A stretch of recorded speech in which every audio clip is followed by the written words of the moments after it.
Predictions for the 2018 Atlantic hurricane season are for 10 to 60 named storms, with 5 to 9 developing into hurricanes and 1 to 4 becoming major hurricanes. The season has already got off to a stormy start, with Category 4 hurricane Aletta developing. Fortunately for us, Aletta is no threat to land. But this and other storm systems developing should serve as a call to action. Are you prepared should a hurricane hit the island? If not, get some tips. I'm Adrian Atkinson. Welcome to Jamaica Magazine.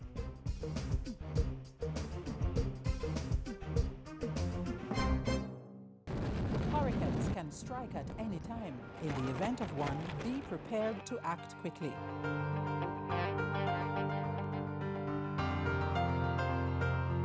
If a hurricane watch or warning has been issued, review your home disaster response plan.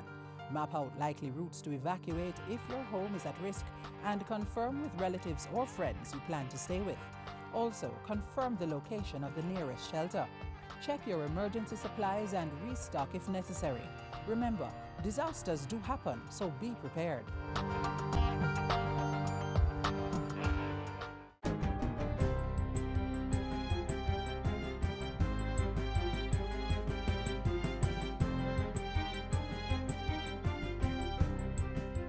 Good day, I'm Stephen McHugh, and this is your JIS News for Monday, June 11. Prime Minister Andrew Holness has called on the world's largest economies to review the international financing policies that classify many small island developing states as upper-middle income states. Mr. Holness was speaking to the G7 leaders during a historic appearance at their 2018 summit held in Quebec, Canada from June 8 to 9. As he explained in an interview with JIS News, the Prime Minister asserted that the classification puts countries like Jamaica at a disadvantage for accessing the financing needed to grow their economies and responded to the ravaging effects of climate change. In fact, I made a point that the best partnership that the more developed countries could seek to strike with small island developing states is to be more facilitating of our economic growth and trade and technology transfer, and developing a global system that is more understanding of the issues faced by small island developing states. The G7, or Group of Seven, represents the largest economies of the world, namely the United States, Germany, the United Kingdom, France, Japan, Italy, and Canada. Mr. Holness was invited to their 2018 summit in Quebec by Canada's Prime Minister Justin Trudeau. And while in Canada, Prime Minister Andrew Holness assured business leaders and entrepreneurs in Toronto that Jamaica was a good bet for their investment. He stressed that the country was on a stronger economic path and being managed in a manner where government plans are certain. In other words, you can plan because you will be able to know what the government is likely to do. And the truth is that we are at that position where, by properly managing our finances, that government is unlikely to be imposing any new taxes on the people of the country because we have been profligate or in any way indiscreet in our management of the fiscal affairs of the country. So investors can rest assured that government will not place an additional burden on you by virtue of taxes.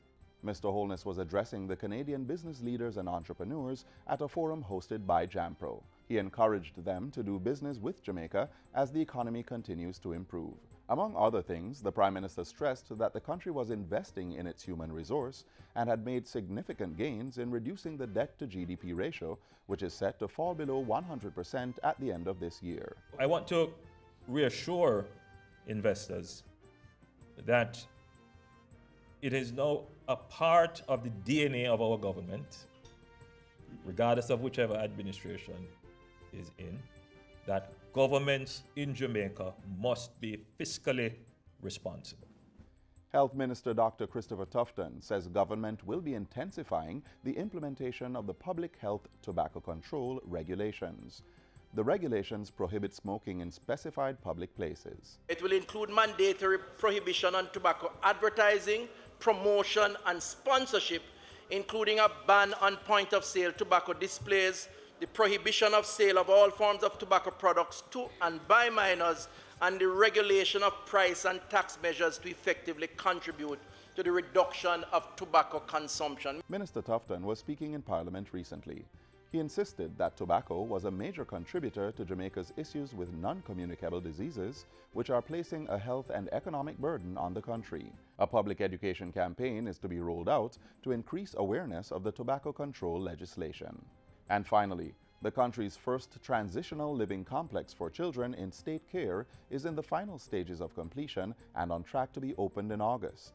The complex, being built at 24 Lady Musgrave Road in Kingston, will house 18 to 21-year-old girls who have aged out of state care and have no options for safe housing. It's being built at a cost of $135 million and will have the capacity to accommodate 40 young women. State Minister for Education, Youth and Information, Floyd Green, toured the facility last Thursday. It has always been a difficulty across our child protection system where we have children who are leaving state care, transitioning out of our homes, but have nowhere else to go. The complex has 7 4-bedroom suites with double and single-room accommodation, in addition to shared living, dining and kitchen spaces. The apartments will be outfitted with furniture and appliances.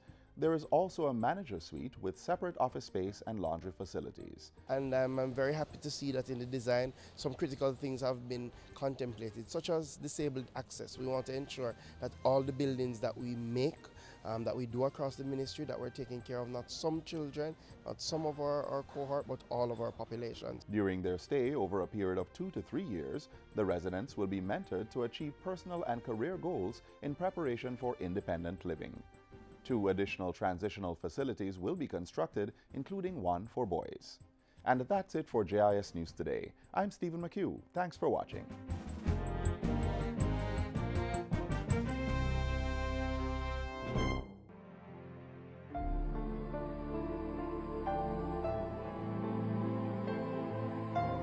Boiling and treating your water with bleach are 2 of the best ways to purify water. If you choose the boiling method, allow the water to boil for 5 minutes, cover and let it cool.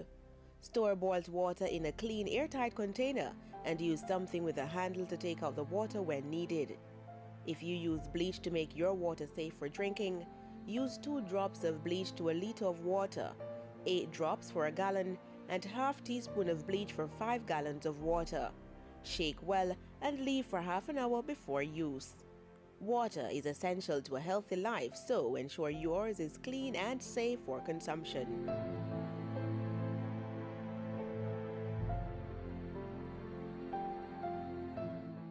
It's all around us. It influences how we work, learn, live, play, and plan for the future.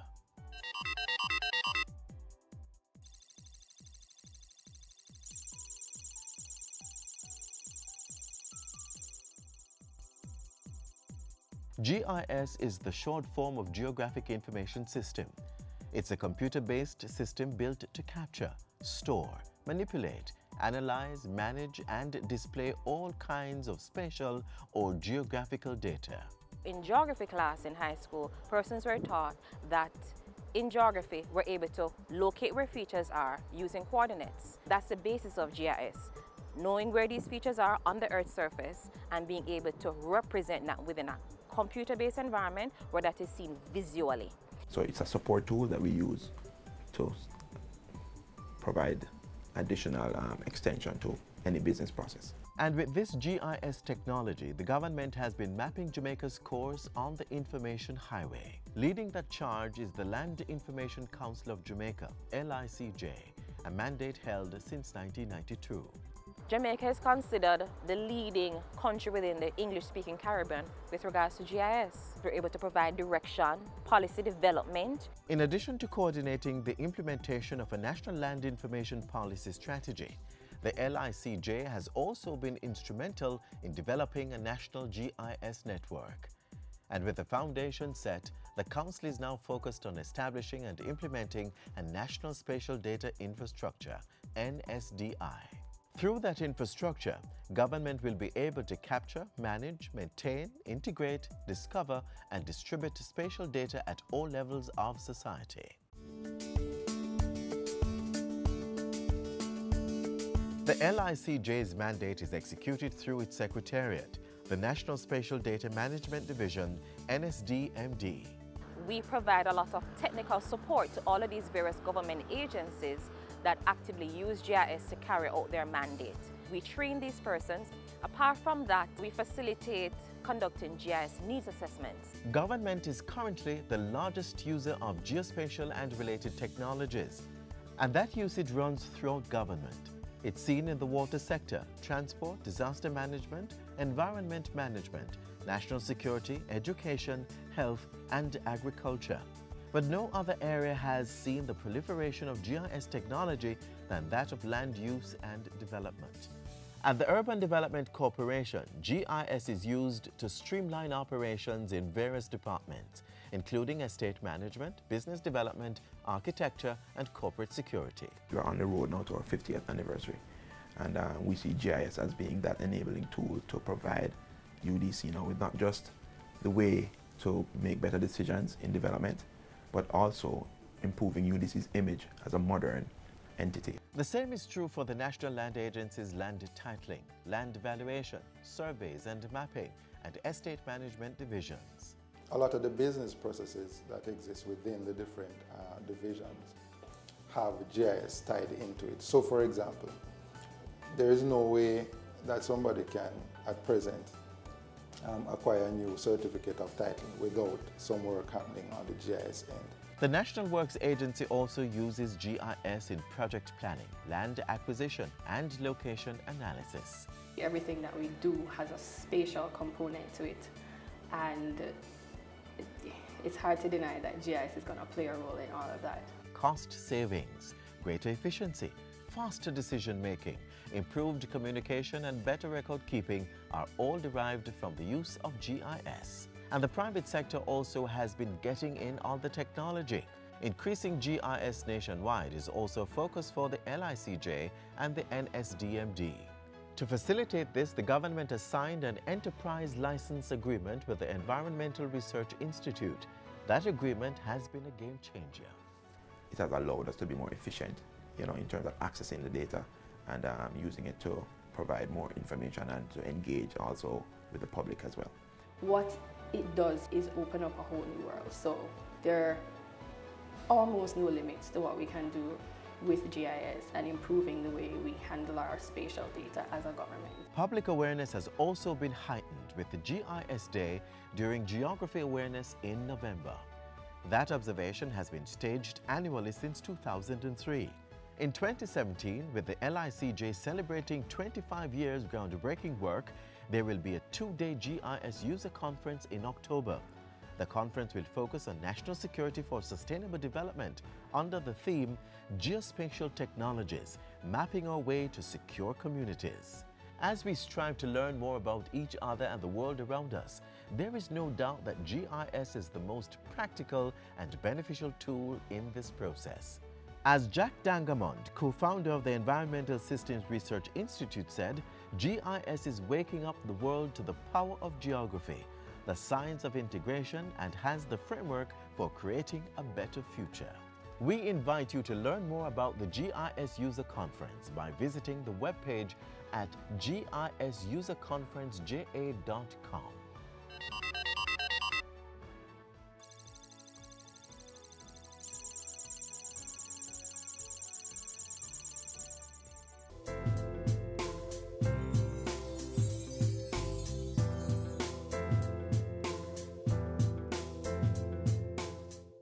Get the facts on government's work to regulate the pesticide sector. Trust me, this is information you'll want to know.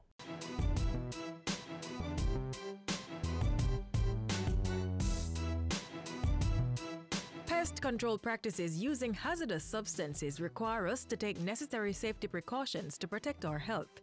Any misguided idea as to the danger that can result from toxic pesticides must be dismissed from our minds, as we can be caught off guard by the lengthy period that might elapse before any signs of illness sets in. At the level of government, the Pesticides Control Authority (PCA) is the entity enforcing the necessary safeguards by regulating importation, manufacturing, sale, and use of pesticides. The issue of pesticides usage poses several benefits to our society. but also can pose several challenges also, because for every positive that it represents in terms of controlling adverse conditionalities, it also, if used improperly, can lead to challenges within the environment and also affect the citizens, the persons who use or persons who are exposed. The Pesticides Control Authority partners with local and international bodies to fulfill its regulatory functions. That includes establishing the conditions under which these substances can be safely administered.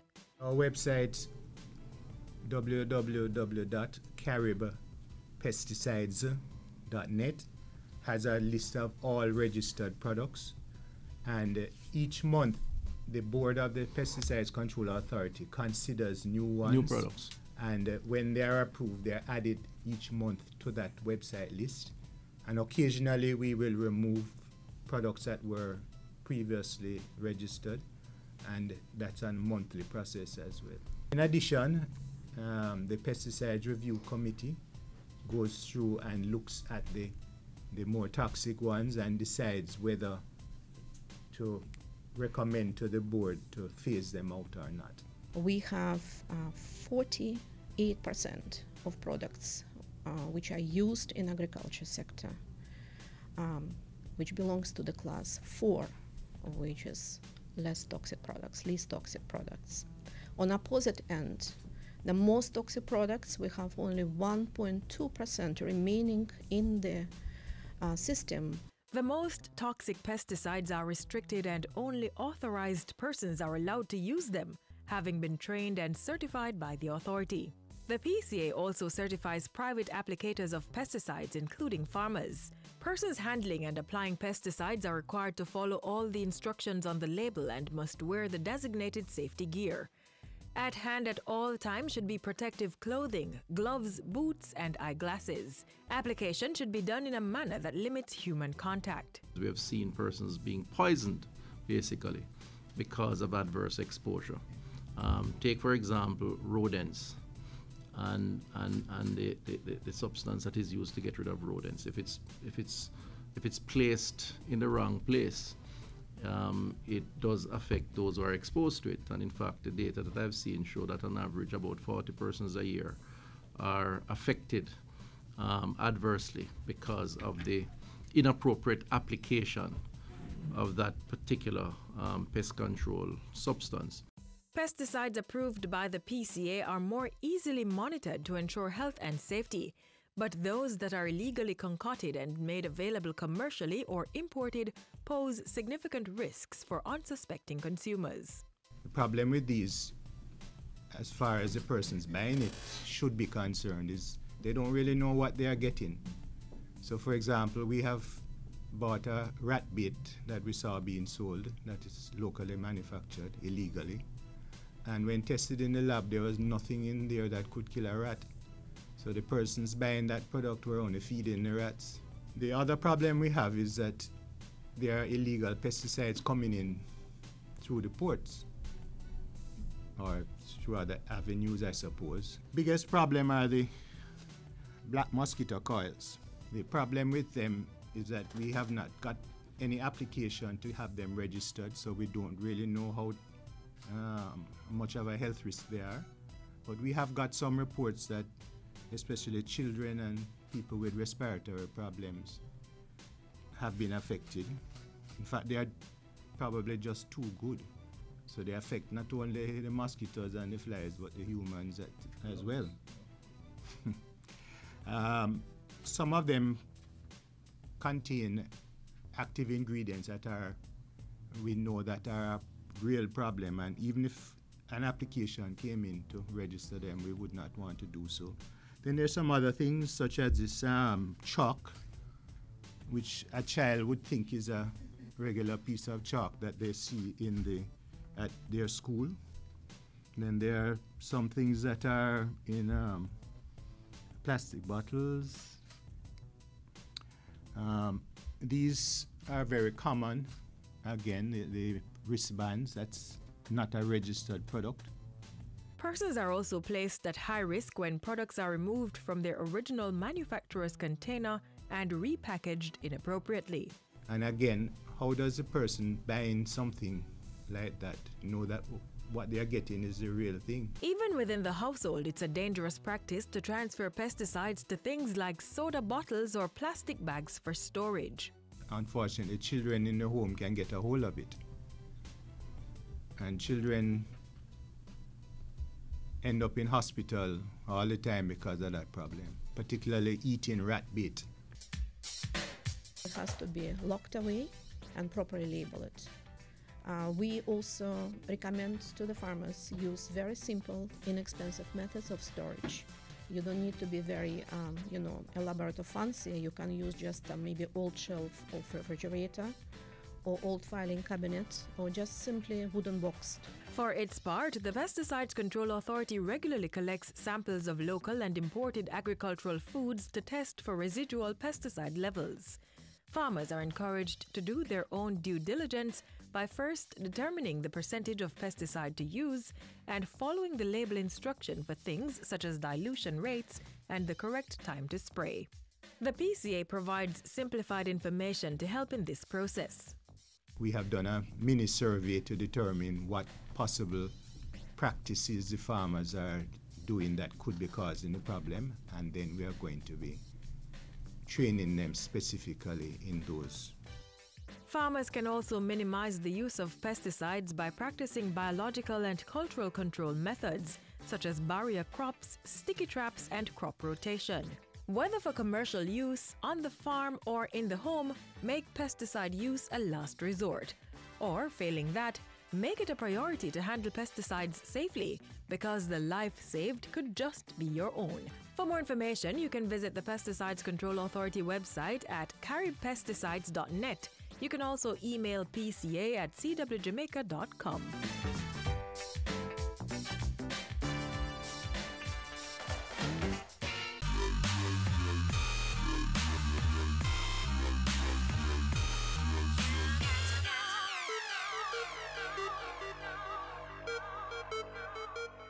We're still basking in the fact that 80% of students who sat this year's GSET exam were placed in their school of choice. CSEC and CAPE exams are on in earnest, and we anticipate that our students will do just as well. For those of you who are moving on to the tertiary level, this next feature is for you. Someone please save us college kids. What my parents told me is what I did. Students going off to colleges and universities in the upcoming school year, you're probably excited, scared, or having mixed feelings. You'll be greeted with an entirely new campus, an entirely new set of faces, and an entirely new set of courses.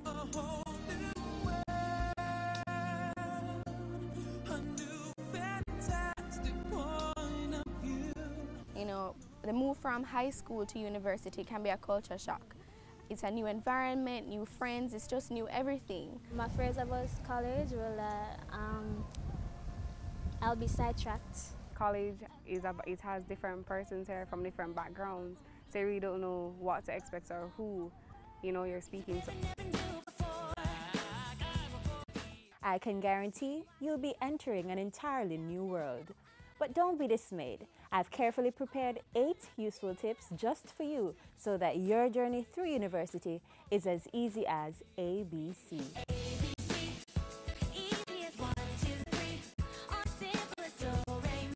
Tip number 1, attend orientation. So you're in, accepted to the tertiary school of your choice. Next step, head to classes, right? Not so fast. Before hitting the books, there is one important step all first-year students should take. It's best for orientation. You are given opportunity to go across the campus, to visit the library, to visit the different food areas, to know where your faculty is, where you find the classrooms. So when you come on the first day of school, you will not be lost like I was. Tip number 2, dress simply. Some tertiary institutions, such as teachers' colleges, may ask you to wear uniforms to school, but for most universities, there is no stipulated dress code. That, however, does not mean anything goes. Oh, it's very important to dress simply. Heels would not be a good idea if you need to get from point A to point B and cover large distances.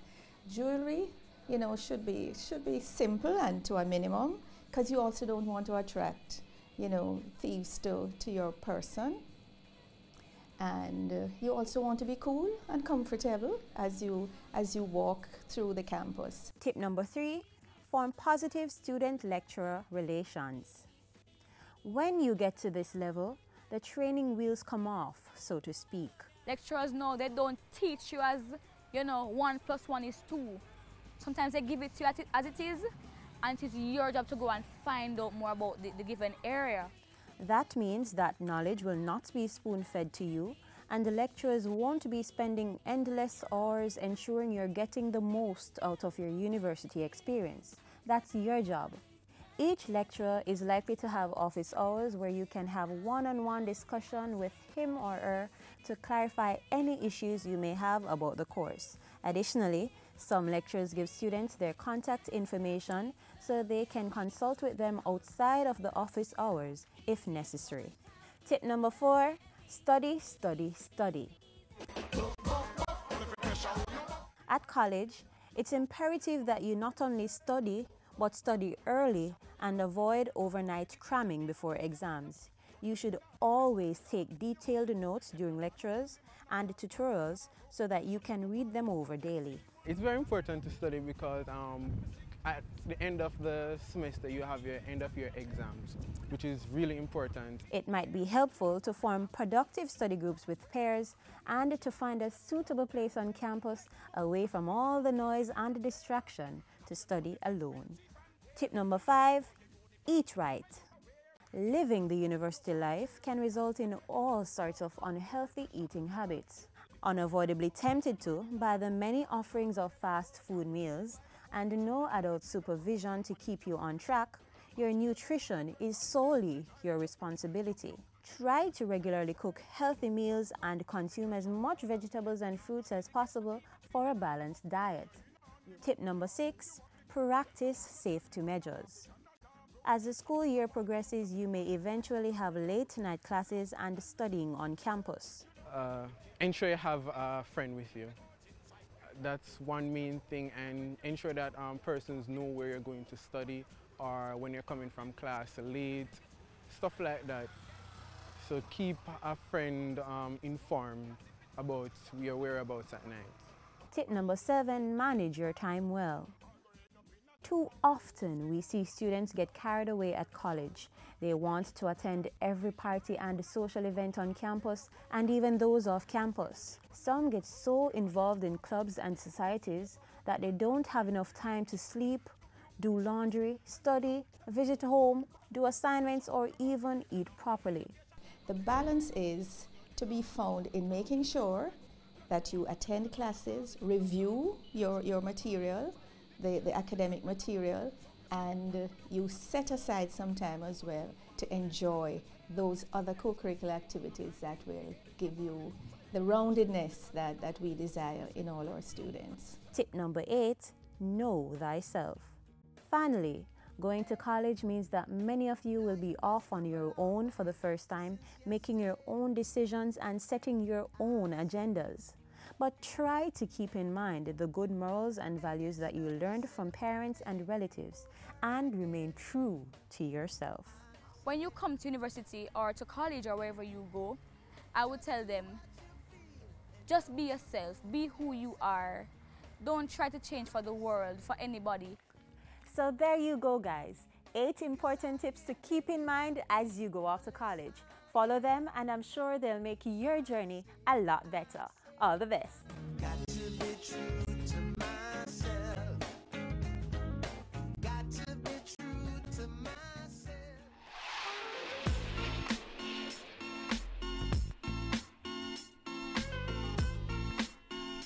And that's our show. Be sure to join us tomorrow right here on this station for more information. We are available online at your leisure. There's our trusted website, jis.gov.jm, and all the major social media platforms. On behalf of the entire production team here at the JIS, I'm Adrian Atkinson. Thanks for watching.